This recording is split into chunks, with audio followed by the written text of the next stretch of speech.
Okay, so here we are looking at our bucket that we planted with the banana dry leaves, and this was done last Saturday on 6th, and now it is a week. And after 1 week, oh, what has happened is marvelous. Look at the colonization.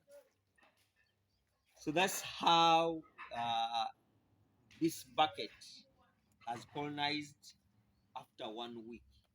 So what we've realized is banana dry leaves colonize very, very fast, because this is now how it is.